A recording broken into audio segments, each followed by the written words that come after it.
Hello दोस्तों। आज मैं बात करना चाहता हूँ एक्चुअली उन मेरे मित्रों से जो पेरेंट्स हैं। आपने स्टूडेंट्स से बात करते तो बहुत टीचर्स को देखा होगा, सुना होगा, लेकिन आज मैं बात करना चाहता हूँ अपने मित्रों से जो पेरेंट हैं। पेरेंट्स, एज अ पेरेंट हम कई छोटी छोटी मिस्टेक्स कर देते हैं। मैं आज उन बातों पे बात करूँगा। मैं कोई लेक्चर नहीं दे रहा हूँ, आप खुद बेटर जानते हैं, खुद पढ़े लिखे लोग हैं सभी।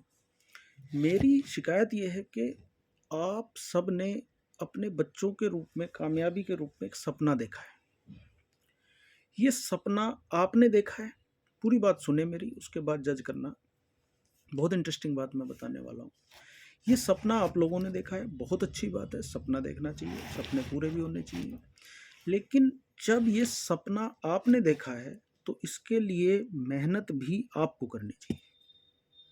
आप पूरी जिम्मेदारी बच्चों पर डाल देते हैं कि जी बच्चे मेहनत करेंगे। बच्चे क्यों मेहनत करेंगे भाई? एक कारण बताओ आपने उस बच्चे को हर चीज़ दे दी है, आपने उसे फ़ोन दे दिया, लैपटॉप दे दिया, हर सुख सुविधा उसे दे दी है उसके मांगने से पहले। उसे ये तक नहीं पता कि मेरे आईफोन की कीमत क्या है मार्केट में, तो वो क्यों मेहनत करे? तो मैं आप टेक्नोलॉजी के खिलाफ नहीं हूँ, टेक्नोलॉजी देनी चाहिए, बच्चे को दो, टेक्नोलॉजी दो, बहुत अच्छी बात है। लेकिन ऊपर एक स्टार लगाओ, star, term and condition supply. बस इतना सा काम कर दो, आपका काम हो जाएगा। कि आप बच्चे को टेक्नोलॉजी दे रहे हो, आप लैपटॉप दे रहे हो, लेकिन आप ये वॉच आउट रखो कि क्या वो सच में उस टेक्नोलॉजी का इस्तेमाल अपनी पढ़ाई के लिए कर रहा है या कहीं और कर रहा है। क्योंकि नेट पे तो आज सब कुछ है, नॉलेज भी है और डिजास्टर्स भी है। तो सबसे पहले मैं कुछ इंस्ट्रक्शंस देना चाहूँगा। इंस्ट्रक्शन क्या, मैं तो सुझाव ही दूंगा जी सर, आपको, आपकी मर्जी है, आप माने नहीं माने। एज अ टीचर 25-30 साल का मेरा अपना कैरियर है, मैं अपने कैरियर से बहुत संतुष्ट हूँ। लेकिन फिर भी मैं उन अपने मित्रों से बात करना चाह रहा हूँ कि हम छोटी छोटी कई सारी मिस्टेक्स हैं जो कर देते हैं अपने बच्चों के साथ, और उसका खामियाजा हमें भुगतना पड़ता है। सबसे पहला कि आप अपने बच्चे के लिए एक रोल मॉडल बने। बच्चा आपके जैसा बनना चाहे। इसे आप ऐसे समझें कि आपने बच्चे को फ़ोन दिया और आप उसे कह रहे हैं भाई फ़ोन मत चला। मैं पूछता हूँ दिया किसने उसे, और क्यों ना चलाए भाई? वो जब दिया गया है, जो चीज़ है उसके पास चलाएगा। आप खुद फ़ोन पे उलझे हुए हैं और बच्चे से कह रहे हैं भाई तू फ़ोन नहीं चलाएगा। आप भी तो अपना फ़ोन छोड़ के उसके साथ बैठो।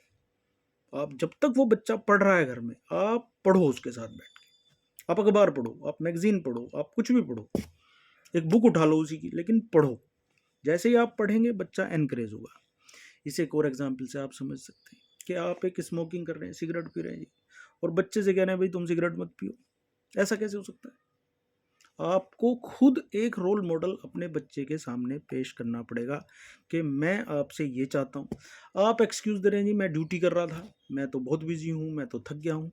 तो बच्चा भी तो स्कूल गया है भाई, बच्चा भी सारे दिन खेल रहा है, कूद रहा है, जंप कर रहा है, दोस्तों के साथ मस्ती कर रहा है, वो भी थक गया। अगर सपना आपने देखा है तो उसके लिए काम भी आपको करना पड़ेगा, काम आपको करना चाहिए। मैं एक आईएएस का इंटरव्यू देख रहा था, मैं नाम नहीं लूँगा यहाँ पर उसका।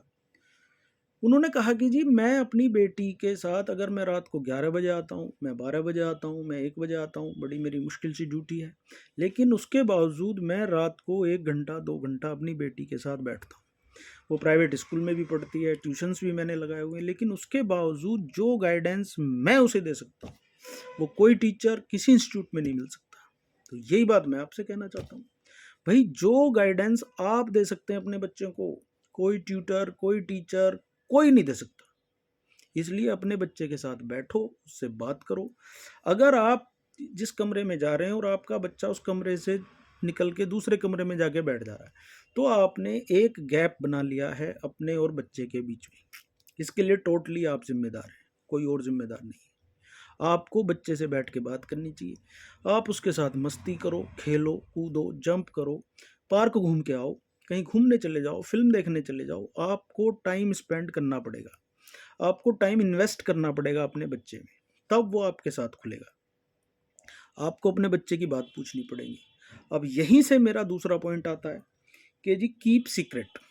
अगर आप अपने बच्चे से कोई बात पूछ रहे हैं और आपने वही बात उसकी मम्मी को बता दी, या आप उसकी मदर हैं और आपने उससे बच्चे से अपनी बात पूछ ली और वही बात उसके पापा को बता दी, तो उस बात को बच्चा आगे से आपसे शेयर नहीं करेगा। आपको बच्चे का सीक्रेट सीक्रेट रखना पड़ेगा, तभी वो आप पे विश्वास कर पाएगा। आप बार बार कह रहे हो जी बच्चे ने विश्वास खो दिया। अरे विश्वास बच्चे ने नहीं खोया, विश्वास तो आपने खो दिया बच्चे का। उसने अपना समझ के कोई बात आपको बताई, आपने किसी को बता दी, उसका गलत फायदा उठा दिया, उसे डांटने में आपने यूज कर दिया जब आप डांटने लगे उसे। तो ये गलत है। आपको ये एटीट्यूड चेंज करना चाहिए जितना जल्दी हो सके। अगर आप चाहते हैं आपका बच्चा कामयाब हो तो आपको विश्वास जीतना पड़ेगा। Be friendly. आपको अपने बच्चे को दोस्त बना लो। जिस दिन वो 10th क्लास में आ जाए आप उसे बना लो दोस्त। आप उसे डांटो मत, कुछ मत कहो, आप सिर्फ उसे मोटिवेट करो। अब आप उसे कुछ कह भी नहीं सकते और आपके कहने का उस पर कोई फ़ायदा भी अब होने वाला नहीं है। अब तो वो टाइम गया, अब आप उसे फ्रेंड बना लो। बड़े बुजुर्ग भी कहते थे जी जब बच्चे की बाप का जूता बेटे के पैर में आ जाए तो उसे दोस्त बना लेना चाहिए। ये बड़े बुजुर्गों ने कहा है, मैं नहीं कह रहा हूँ, और ये सही कहा है, बहुत बढ़िया बात कही गई है। इसलिए आपको उसे दोस्त बना लेना चाहिए। बहुत ज़रूरी बात मैं आपसे बता रहा हूँ। क्यों जी? आप अपने बच्चे से अगर प्यार करते हैं, as a father as a mother हम सब करते हैं, तो वो प्यार उसे दिखाओ, उसे शो होना चाहिए वो प्यार। जैसे हम अपने सभी रिलेशंस में, हम लव में हैं या हेट में हैं, हम उसे शो करते हैं। हम अपने दुश्मन को बताते हैं भाई मैं तेरा दुश्मन हूँ, हम अपने दोस्त को बताते हैं भाई मैं तेरा दोस्त हूँ, हम अपने प्रेमी प्रेमिका को बताते हैं भाई मैं तुझसे प्यार करता हूँ। तो अपने बच्चे को भी बताओ कि आप उससे प्यार करते हो। जब तक आप उसे बताओगे नहीं, वो भी अपनी फीलिंग्स आपको दिखाएगा नहीं। इसमें कोई शर्माने की बात नहीं है, ये बहुत ज़रूरी बात है। जब तक आप अपना प्यार उसे नहीं दिखाएंगे, नहीं समझाएंगे, नहीं बताएंगे, वो नहीं समझेगा। प्यार दिखाने का सिर्फ ये तरीका नहीं कि आप उस पर पैसा खर्च करें। प्यार दिखाने का ये तरीका है कि आप उसे प्यार, आप सोचें कि कैसे आप उसे अपना प्यार साबित कर सकते हैं। ठीक है जी? आपको थोड़ा ढीला रहना पड़ेगा, आपको बच्चे की कुछ गलतियों को इग्नोर करना पड़ेगा, आपको बहुत ही ज़्यादा पॉजिटिव रहना पड़ेगा हर हाल में, तब आप बच्चे की परवरिश कर सकते हैं। बच्चे की परवरिश करना अपने आप में एक चैलेंज है, जिसमें ये बहुत ज़रूरी बात है कि आप उसे पॉजिटिविटी दें। आपके साथ आते ही बच्चा सेफ और सिक्योर फील करे, सिक्योरिटी दो आप उसे। आपका जो बिहेवियर है वो अनप्रेडिक्टेबल नहीं होना चाहिए। बच्चा डरे आपसे, भाई पता नहीं पापा क्या कर देंगे, मम्मी क्या कह देगी किस बात पे। नहीं, बच्चे को, बच्चा आपके पास आ जाए तो वो सेफ फील करे, ये बात समझ लें आप। किसी भी स्थिति में, किसी भी स्थिति में आप वॉयलेंट नहीं होंगे, आप बच्चे को मारेंगे नहीं। हाँ डांट सकते हैं, कोई उसने बहुत बड़ा गलती की है, ब्लंडर किया है तो डांटें, ये आपका हक है, लेकिन बच्चे को मारेंगे नहीं आप, ये ध्यान रख लें। जिस दिन आपने बच्चे पे हाथ उठा दिया आप बच्चे से दूर हो गए। वो टाइम गए जब आप सोचते थे हमारे पापा ने हमें जूते से मारा, चप्पल से मारा, डंडे से मारा। अब वो टाइम नहीं है। अब बच्चे बहुत ही ज़्यादा अवेयर हैं अपनी बातों को लेके, अपनी फीलिंग्स को लेके।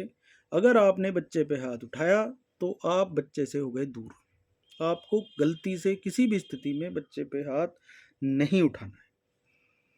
तीसरी और लास्ट बात मैं आपसे बताना चाहता हूँ कि अपने बच्चे में विश्वास करना सीखो। आपका बच्चा है, वो आपने पैदा किया है, आपके संस्कार हैं, आपने उसकी परवरिश की है। अगर आप उस पर विश्वास नहीं करोगे तो कौन करेगा? और आप कह रहे हो जो उसने विश्वास खो दिया। विश्वास बच्चे ने नहीं खोया, विश्वास आपने खोया उसके साथ। आपको वो विश्वास दोबारा बनाना पड़ेगा। उसे वैल्यू फॉर मनी सिखाओ, उसे बताओ कौन सी चीज़ कितने की आती है और उसमें कितने पैसे होते हैं। इसके लिए एक जोक सुन लो आप मेरे से लास्ट में, कि जी हमने एक बच्चे से पूछा भाई ये पैसे कहाँ से आते हैं?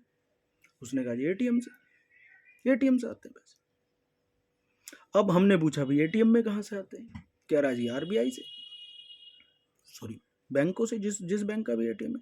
भाई बैंकों में पैसे कहाँ से आते हैं? जी आरबीआई से। आरबीआई में पैसे कहाँ से आते हैं? जी छापते हैं, मशीनें लगा रखी हैं उन्होंने। उसे यही नहीं पता कि अगर आपके अकाउंट में पैसा है तो वो कहाँ से आया, कैसे आया, क्यों आया, उसके लिए आपको मेहनत करनी पड़ी। वो कह रहे पापा की ड्यूटी है, ड्यूटी कर रहे हैं जी। उसे वो ड्यूटी मान रहे हैं आपकी, समझे? तो आपको ये बताओ कि बेटा मैं जो कुछ कर रहा हूँ मैं आपके लिए कर रहा हूँ, मेरा इससे कम मेहनत में बात बन सकती है, मेरे खर्चे इससे कम हैं, लेकिन मैं चाहता हूं कि आपको इतनी सारी मेहनत ना करनी पड़े, आप मेरे से बेटर कैरियर ऑप्शन चुनो। ये जिस दिन आप अपने बच्चे को बात समझा दोगे, आपका बच्चा जंगल का शेर बनेगा। पिछली वीडियो में मैंने एक शेर की कहानी सुनाई थी, उसे भी सुन लो, ध्यान से सुन लो, वहां मैं इंजॉय नहीं कर पाया, तो आपने भी इंजॉय नहीं करा होगा। 1 मिनट और लूंगा मैं आपकी। इसमें क्या है कि एक सर्कस खत्म हो गया तो उसने अपने शेरों को जंगल में छोड़ दिया। डिसीजन लिया गया भाई इन शेरों को जंगल में छोड़ दें।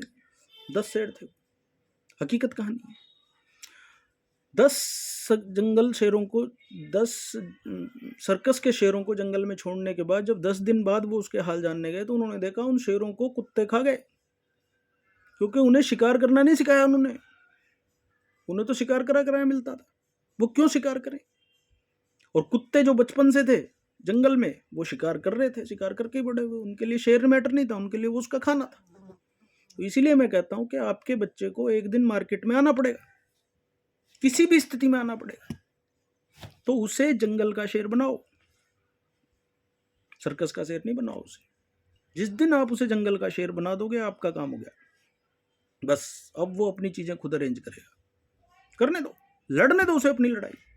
सबसे सिंपल तरीका है, मार्केट जब जाओ उसे सब्जी खरीद लेके जाओ, उसी से पूरा हिसाब दे दो, ले भाई ये मेरे घर की आमदनी है, ये खर्चे कर मैनेज, इतने रुपए की सब्जी आई है। उसे चीज़ों की वैल्यू पता हो, उसे पता हो कि एक पाव में 250 ग्राम होते हैं, वरना दुकानदारी लूट लेगा उसको, समझे। पढ़ाई का सिर्फ ये मतलब नहीं होता कि वो जॉब करे, पैसा कमाना बड़ी बात नहीं है, बड़ी बात है उस पैसे को बचाया कैसे जाए, ये उसे समझाओ। उसे आईफोन लेके तो कोई दिक्कत नहीं है, लेकिन उसे आईफोन की कीमत भी बताओ, क्या कीमत है उसकी, तभी आपका लाइफ कामयाब है। अगर आपका बच्चा कामयाब हो गया तो आपकी लाइफ कामयाब होगी। वीडियो बहुत ज़्यादा लंबी हो जाएगी, इसलिए यहीं रोकता हूँ, अगली वीडियो में और बात करेंगे हम। अगर पसंद आई तो लाइक करें, शेयर करें और सब्सक्राइब जरूर करें। मिलते हैं अगली वीडियो में।